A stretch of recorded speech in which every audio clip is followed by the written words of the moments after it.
komandantin Adem Jashari.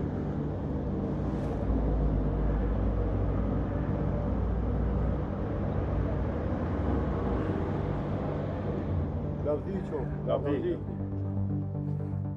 Informacionet që rrëdhen se do të organizohet një koncert ku përberjet e atyre këngëtarëve kanë qenë edhe serbë dhe informacionet tona, po edhe dyshimet tona kanë qenë se edhe janë dhe do të mbesin se ka mund të jetë një provokim dhe me qëllim caktun dhe me mision të mund të jenë të deleguar njerëz të cilët kanë kryer krime në Kosovë dhe u dakorduam dhe mirë ishte edhe reagimi i komunës dhe kryetarit të komunës që koncerte tilla mos lejohen me qëllim provokimi sepse dihet që Serbia në Kosovë ka kryer krime dhe mendoj se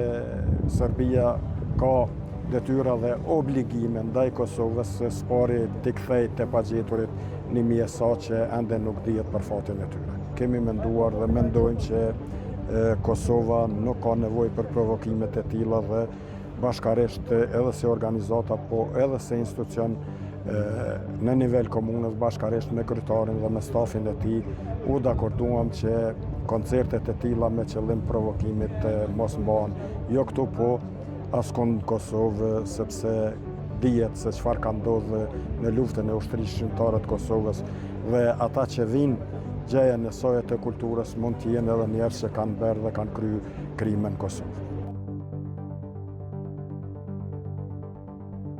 Këta kemi ne që patëm sot me kryetarin e komunës, gjetëm një gjuhë për bashkë që një kolegi tonë, një bashkëfytetari tonë, të ndihmojnë për një ndërtime e një shtëpie ku morëm mendim që bashkarisht edhe organizata veteranë të luftës, edhe shoqata familjesmore, edhe invalidëve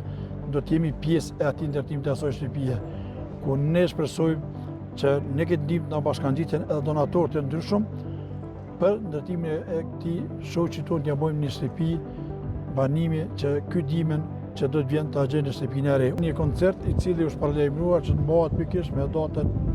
5 maj, në ditën e dëshmorëve.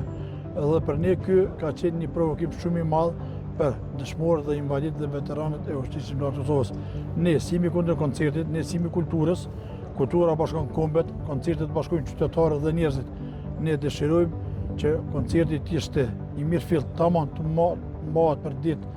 për Shën Gjergjin, të kishë karakter festiv, e jo karakter përqas dhe karakter destabilizues të vendit. Ne,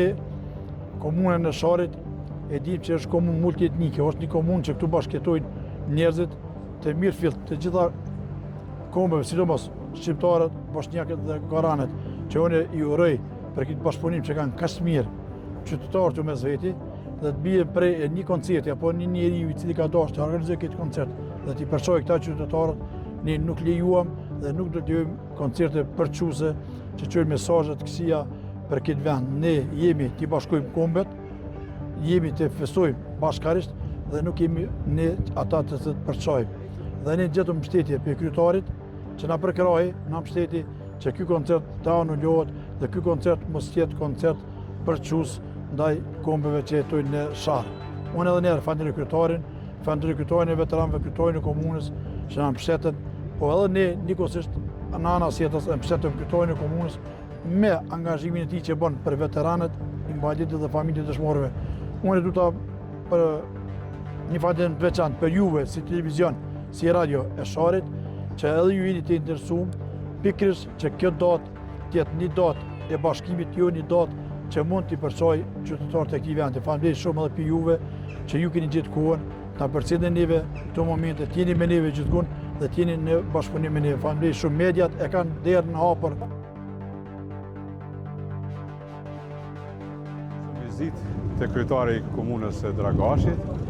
dhe organizata e veteranëve të luftës në bashkëpunim me invalidët e luftës dhe prej kryetarit komunës morëm premtimin se do të ndihmohet një bashkëluftëtar i joni i cili ka probleme me ndërtimin e shtëpisë, nuk ka shtëpi të banueshme dhe ka një fëmijë të smur, kështu që ne kërkojmë edhe prej donatorëve, edhe prej njerëzve të vullnetit mirë që të na ndihmonin që të realizojmë këtë këtë vepër humane shpijen e këtij bashkëluftëtarit tonë.